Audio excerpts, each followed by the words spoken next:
ഏഴാം ക്ലാസ് മാത്സിലെ 4ാമത്തെ ചാപ്റ്ററായ വിപരീത ഭിന്നങ്ങൾ എന്ന ചാപ്റ്ററിലെ പേജ് നമ്പർ 64 ചോദ്യങ്ങളാണ് ചെയ്യുന്നത്. അതിൽ ഒന്നാമത്തെ ചോദ്യം, സുമയുടെ കയ്യിൽ 16 രൂപയുണ്ട്, സഫീറിന്റെ കയ്യിൽ 4 രൂപയും. സുമയുടെ കയ്യിലുള്ളതിൻ്റെ എത്ര ഭാഗമാണ് സഫീറിന്റെ കയ്യിലുള്ളത്? സഫീറിന്റെ കയ്യിലുള്ളതിൻ്റെ എത്ര മടങ്ങാണ് സുമയുടെ കയ്യിലുള്ളത്? അപ്പൊ നമുക്ക് ചോദ്യത്തിൽ തന്നിട്ടുള്ള എന്താണ്? സുമയുടെ കയ്യിലുള്ള തുക തന്നിട്ടുണ്ട്.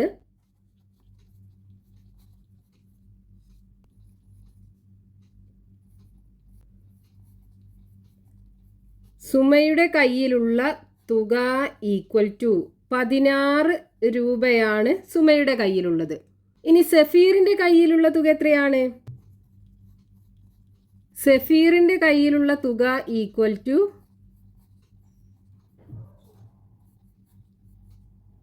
4 രൂപ. ഇനി ഒന്നാമത്തെ ചോദ്യത്തിൽ നമ്മളോട് കാണാൻ പറഞ്ഞിട്ടുള്ള എന്താണ്? സുമയുടെ കയ്യിലുള്ളതിൻ്റെ എത്ര ഭാഗമാണ് സഫീറിന്റെ കയ്യിലുള്ളത്? അപ്പൊ ഭാഗമാണ് ഇവിടെ കാണേണ്ടത്. ഭാഗം കാണാൻ നമ്മൾ എന്താ ചെയ്യേണ്ടത്? ചെറിയ സംഖ്യ അംശമാക്കിയിട്ടു എഴുതണം, വലിയ സംഖ്യ ഛേദമാക്കിയിട്ടു എഴുതണം. അതായത് 4/16. ഇത് നമുക്ക് ചെറുതാക്കാലോ. 4നെ 4 × 1 എന്ന് എഴുതാം. 16നെ 4 × 4 എന്ന് എഴുതിക്കൂടെ? 4 × 4 16 അല്ലേ? ഇനി മുകളിലും താഴെയുള്ള ഈ 4നെ നമുക്ക് വെട്ടിക്കളയാം. ബാക്കി എന്തുണ്ടാവും? 1/4. അപ്പൊ സുമയുടെ കയ്യിലുള്ളതിന്റെ 1/4 ഭാഗമാണ് സഫീറിന്റെ കയ്യിലുള്ളത്. സുമയുടെ കയ്യിലുള്ളതിന്റെ 1/4 ഭാഗമാണ് സഫീറിന്റെ കയ്യിലുള്ളത്. ഇനി രണ്ടാമത്തെ ചോദ്യത്തിൽ എന്താ കാണാൻ പറഞ്ഞിട്ടുള്ളത്? സഫീറിന്റെ കയ്യിലുള്ളതിന്റെ എത്ര മടങ്ങാണ് സുമയുടെ കയ്യിലുള്ളത്? അപ്പൊ ഇവിടെ മടങ്ങാണ് നമുക്ക് കാണേണ്ടത്. അപ്പൊ മടങ്ങ് കാണാൻ നമ്മൾ എന്ത് ചെയ്യണം? വലിയ സംഖ്യ അംശമാക്കിയിട്ടു എഴുതണം, ചെറിയ സംഖ്യ ഛേദമാക്കിയിട്ടു എഴുതണം.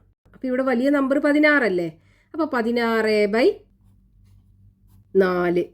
ഇനി ഇതിനെ നമുക്ക് ചെറുതാക്കണം. 16നെ 4 കൊണ്ട് ഹരിക്കാലോ നമുക്ക്. 4 × 4 16 അല്ലേ? അപ്പൊ 16ൽ 4 പ്രാവശ്യം പോകും. അപ്പൊ 4 മടങ്ങാണ് ഉണ്ടാവുക. അതായത് സഫീറിന്റെ കയ്യിലുള്ളതിന്റെ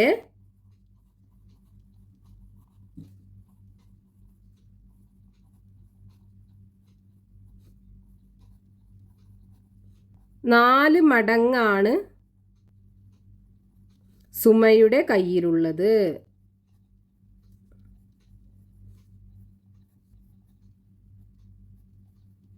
ഇനി അതിലെ രണ്ടാമത്തെ ചോദ്യം, വലിയ സഞ്ചിയിൽ 9 കിലോഗ്രാം പഞ്ചസാരയുണ്ട്, ചെറിയ സഞ്ചിയിൽ 6 കിലോഗ്രാമും. ചെറിയ സഞ്ചിയിലുള്ളതിൻ്റെ എത്ര മടങ്ങാണ് വലിയ സഞ്ചിയിലുള്ളത്? വലിയ സഞ്ചിയിലുള്ളതിൻ്റെ എത്ര ഭാഗമാണ് ചെറിയ സഞ്ചിയിലുള്ളത്? അപ്പൊ നമുക്ക് ചോദ്യത്തിൽ എന്തൊക്കെയാണ് തന്നിട്ടുള്ളത്? വലിയ സഞ്ചിയിലുള്ള പഞ്ചസാരയുടെ അളവും തന്നിട്ടുണ്ട്, ചെറിയ സഞ്ചിയിലുള്ള പഞ്ചസാരയുടെ അളവും തന്നിട്ടുണ്ട്. അപ്പൊ വലിയ സഞ്ചിയിലുള്ള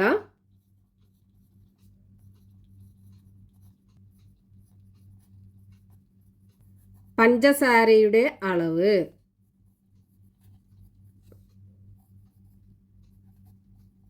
ഈക്വൽ ടു 9 കിലോഗ്രാം. ഇനി ചെറിയ സഞ്ചിയിലുള്ള പഞ്ചസാരയുടെ അളവ് ഈക്വൽ ടു 6 കിലോഗ്രാം. അപ്പോൾ ചെറിയ സഞ്ചിയിൽ 6 കിലോ, വലിയ സഞ്ചിയിൽ 9 കിലോ. അപ്പോൾ നമുക്ക് ആദ്യം കാണാൻ പറഞ്ഞിട്ടുള്ള എന്താണ് ചോദ്യത്തിൽ? മടങ്ങാണ് കാണേണ്ടത് അല്ലേ? ഇതാണ് മടങ്ങ്. അപ്പം മടങ്ങ് കാണണം എന്നുണ്ടെങ്കിൽ നമ്മൾ എന്ത് ചെയ്യണം? വലിയ സംഖ്യ അംശമാക്കിയിട്ടു എഴുതണം, ചെറിയ സംഖ്യ ഛേദമാക്കിയിട്ടു എഴുതണം. അപ്പം മടങ്ങ് അതാണ് ഫസ്റ്റത്തെ ചോദ്യത്തിൽ കാണാൻ പറഞ്ഞിട്ടുള്ളത്. മടങ്ങ് ഈക്വൽ ടു വലിയ നമ്പറാണ് മുകളിൽ എഴുതേണ്ടത്. അപ്പോൾ 9/6. ഇനി ഇതിനെ നമുക്ക് ചെറുതാക്കണം. അതിന് 9നെ എങ്ങനെ എഴുതാം? 3 × 3 എന്ന് എഴുതിക്കൂടെ? അതേപോലെ 6നെ 3 × 2 എന്ന് എഴുതാം. ഇനി ഇവിടെ നോക്കൂ, മുകളിലും താഴെ 3 ഉണ്ട്, നമുക്ക് വെട്ടിക്കളയാം. ബാക്കി എന്തുണ്ടാവും? 3/2. ഇവിടെ 3/2 അംശം ഛേദത്തെക്കാളും കൂടുതലാണ്. അതായത് ഇതൊരു വിഷമ ഭിന്നമാണ്. അപ്പം ഇതിനെ നമുക്ക് മിശ്രഭിന്നമാക്കിയിട്ട് എഴുതാൻ പറ്റും. എങ്ങനെ എഴുതേണ്ടത്? ഈ 3നെ 2 കൊണ്ട് ഹരിക്കുക. 3ൽ 2 ഒരു പ്രാവശ്യമേ പോവുള്ളൂ. 1 × 2 2. 3ന്ന് 2 കുറച്ച് കഴിഞ്ഞാൽ ബാക്കി 1 കിട്ടും. അപ്പം ഇവിടെ നമുക്ക് ഈ ആൻസർ കിട്ടിയത് 1 അല്ലേ? ആ 1 എഴുതുക. ശിഷ്ടം കിട്ടിയത് 1 ആണ്, അത് അംശമാക്കിയിട്ടും എഴുതുക. ഇവിടെ ആദ്യം ഉണ്ടായിരുന്ന ഛേദല്ലേ, അത് താഴോട്ട് കൊടുക്കുക. 2 1.5. അപ്പൊ 3/2 1.5 എന്ന് എഴുതാം നമുക്ക്. അപ്പൊ നമുക്ക് ഇവിടെ ചെറിയ സഞ്ചിയിലുള്ളതിന്റെ 1.5 മടങ്ങാണ് വലിയ സഞ്ചിയിലുള്ളത് അല്ലേ? അപ്പൊ അത് എഴുതാം.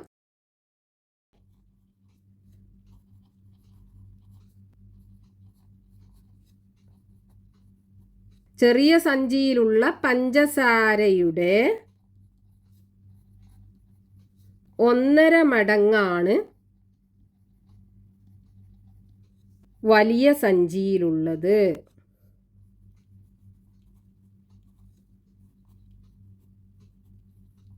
ഇനി രണ്ടാമത്തെ ചോദ്യത്തിൽ എന്താ ചോദിച്ചിട്ടുള്ളത്?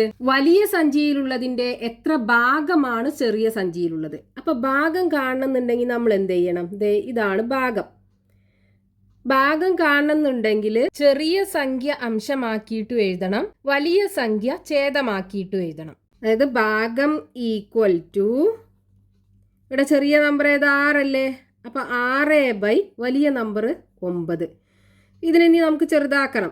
6നെ എങ്ങനെ എഴുതാം? 2 × 3 എന്ന് എഴുതാം. 9നെ 3 × 3 എന്ന് എഴുതാം. 3ഉം 3ഉം വെട്ടിപ്പോയി കഴിഞ്ഞാൽ ബാക്കി 2/3. അപ്പൊ വലിയ സഞ്ചിയിലുള്ളതിന്റെ 2/3 ഭാഗമാണ് ചെറിയ സഞ്ചിയിലുള്ളത്.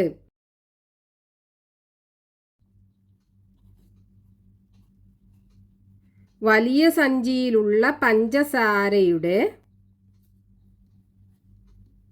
2/3 ഭാഗമാണ് ചെറിയ സഞ്ചിയിലുള്ളത്.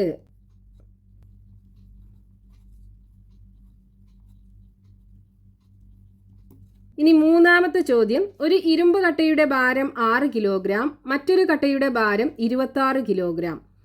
ചെറിയ കട്ടയുടെ ഭാരം വലിയ കട്ടയുടെ ഭാരത്തിന്റെ എത്ര ഭാഗമാണ്? വലിയ കട്ടയുടെ ഭാരം ചെറിയ കട്ടയുടെ ഭാരത്തിന്റെ എത്ര മടങ്ങാണ്? അപ്പൊ നമുക്ക് ചോദ്യത്തിനകത്ത് ചെറിയ കട്ടയുടെ ഭാരം തന്നിട്ടുണ്ട്, വലിയ കട്ടയുടെ ഭാരം തന്നിട്ടുണ്ട്. ചെറിയ കട്ടയുടെ ഭാരം എന്താണ്?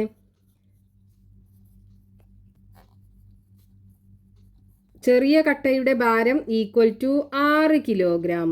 ഇനി വലിയ കട്ടയുടെ ഭാരം ഈക്വൽ ടു 26 കിലോഗ്രാം.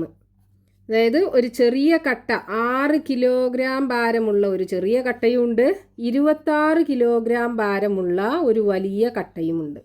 ഇനി ഒന്നാമത്തെ ചോദ്യത്തിൽ നമുക്ക് കാണേണ്ടത് എന്താണ്? ചെറിയ കട്ടയുടെ ഭാരം വലിയ കട്ടയുടെ ഭാരത്തിന്റെ എത്ര ഭാഗമാണ്? ഭാഗമാണ് നമുക്ക് കാണേണ്ടത്. അപ്പൊ ഭാഗം കാണുന്നുണ്ടെങ്കിൽ നമ്മൾ എന്ത് ചെയ്യണം? ചെറിയ സംഖ്യ അംശമാക്കിയിട്ടു എഴുതണം, വലിയ സംഖ്യ ഛേദമാക്കിയിട്ടു എഴുതണം. അതേ ഭാഗം ഇങ്ങനല്ലേ നമ്മൾ വരച്ചത്? ഭാഗം കാണുമ്പോൾ ചെറിയ നമ്പറിനെ മുകളിൽ എഴുതുക. അപ്പൊ ചെറിയ നമ്പർ ഏതാ? 6 വലിയ നമ്പർ 26. ഇനി ഇതിനെ നമുക്ക് ചെറുതാക്കണം. അതിന് 6നെ എങ്ങനെ എഴുതാം? 2 × 3 എന്ന് എഴുതാം. 26നെ 2 × 13 എന്ന് എഴുതാം. അപ്പോൾ മുകളിലും താഴെയുണ്ട് 2, നമുക്ക് വെട്ടിക്കളയാൻ. ബാക്കി എന്തുണ്ടാവും? 3/13. അപ്പോൾ ചെറിയ കട്ടയുടെ ഭാരം വലിയ കട്ടയുടെ ഭാരത്തിന്റെ 3/13 ഭാഗമാണ്. ചെറിയ കട്ടയുടെ ഭാരം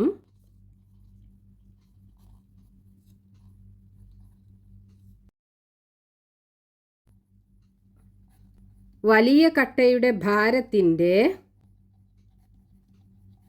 3/13 ഭാഗമാണ്. ഇനി അതിൽ രണ്ടാമത്തെ ചോദ്യത്തിനകത്ത് എന്താ പറഞ്ഞിട്ടുള്ളത്? വലിയ കട്ടയുടെ ഭാരം ചെറിയ കട്ടയുടെ ഭാരത്തിന്റെ എത്ര മടങ്ങാണ്? അപ്പം മടങ്ങാണ് കാണേണ്ടത്. മടങ്ങ് കാണാൻ നമ്മൾ എന്താ ചെയ്യേണ്ടത്? വലിയ നമ്പർ ഏതാ നോക്കുക, അത് അംശാക്കി എഴുതുക. അപ്പം ഇവിടെ വലിയ നമ്പർ 26 അല്ലേ? ഇതാണ് മടങ്ങ്. അപ്പോൾ വലിയ നമ്പർ 26 മുകളിൽ എഴുതുക, ചെറിയ നമ്പർ 6 താഴെ എഴുതുക. ഇനി ഇതിനെ ചെറുതാക്കാൻ വേണ്ടി എന്ത് ചെയ്യുക? 26നെ 2 × 13 എന്ന് എഴുതുക, 6നെ 2 × 3 എന്ന് എഴുതുക. മുകളിലും താഴെയും 2 ഉണ്ട്, നമുക്ക് വെട്ടിക്കളയാം. ബാക്കി എന്തുണ്ടാവും? 13/3. അപ്പോൾ ഇവിടെ നോക്കൂ, 13/3 എന്ന് കിട്ടി നമുക്ക്. ഇവിടെ അംശം ഛേദത്തെക്കാളും വലുതല്ലേ? അതായത് ഇതൊരു വിഷമ ഭിന്നമാണ്. അപ്പോൾ അതിനെ നമുക്ക് എന്ത് ചെയ്യണം? മിശ്ര ഭിന്നമാക്കിയിട്ട് എഴുതാൻ പറ്റും.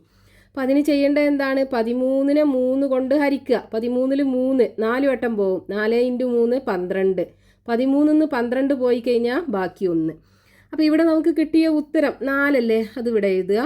ഇവിടെ കിട്ടിയ ശിഷ്ടം 1 അത് അംശമാക്കിയിട്ട് എഴുതുക. ഛേദം 3 ഇട്ട് കൊടുക്കുക. അപ്പോൾ 4 1/3 മടങ്ങ്.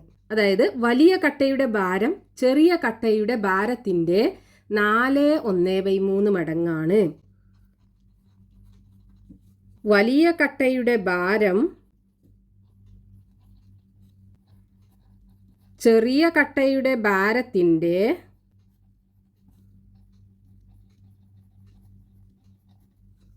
4 1/3 മടങ്ങാണ്. ഇനി അതിൽ 4ാമത്തെ ചോദ്യം, ഒരു റിബണിൻ്റെ നീളം മറ്റൊരു ചെറിയ റിബണിൻ്റെ നീളത്തിൻ്റെ 2 2/3 മടങ്ങാണ്. ചെറിയ റിബണിൻ്റെ നീളം വലുതിൻ്റെ എത്ര ഭാഗമാണ്? അപ്പോൾ നമുക്ക് ചോദ്യത്തിൽ തന്നിട്ടുള്ള എന്താണ്? 2 റിബണുണ്ട്. ഒരു വലിയ റിബണുണ്ട്, ഒരു ചെറിയ റിബണുണ്ട്. അതിൽ വലിയ റിബണിൻ്റെ നീളം ചെറിയ റിബണിൻ്റെ 2 2/3 മടങ്ങാണെന്ന് തന്നിട്ടുണ്ട്. അതായത് വലിയ റിബണിൻ്റെ നീളം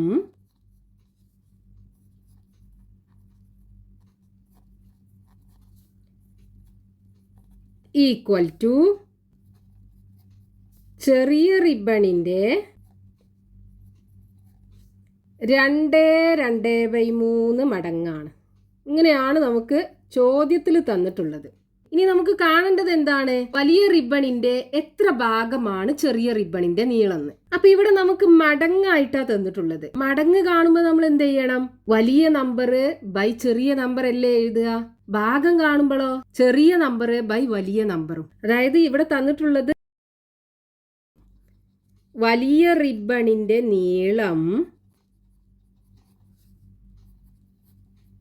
ബൈ ചെറിയ റിബണിന്റെ നീളം.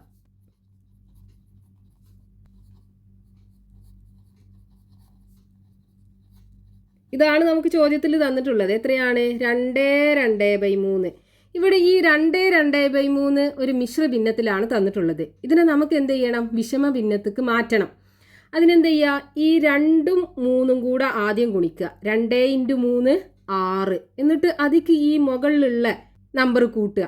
അപ്പോൾ 6ക്ക് 2 കൂട്ടുമ്പോൾ 8 കിട്ടും. അപ്പോൾ 8/3 എന്ന് കിട്ടും നമുക്ക്. വലിയ നമ്പർ ബൈ ചെറിയ നമ്പർ എന്ന് പറയുന്നത് എന്താണ്? ഇത് മടങ്ങാണ്. ഇനി നമുക്ക് എന്താ വേണ്ടത്? ഭാഗമല്ലേ വേണ്ടത്. ഭാഗം കാണണമെങ്കിൽ എന്ത് ചെയ്യണം? ചെറിയ നമ്പർ ബൈ വലിയ നമ്പർ കാണണം.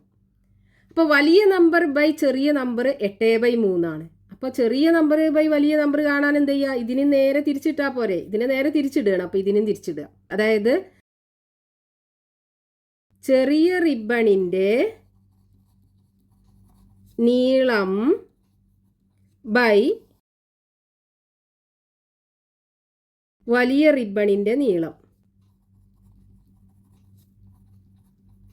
ഈക്വൽ ടു, ഇവിടെ ഇതിനെ തിരിച്ചിടുക ചെയ്തത്. അതേപോലെ ഇതിനെ തിരിച്ചിടുക. 3/8 കിട്ടും. ഇതാണ് ഭാഗം. അപ്പൊ ചെറിയ റിബണിന്റെ നീളം വലുതിന്റെ 3/8 ഭാഗമാണ്. ചെറിയ റിബണിന്റെ നീളം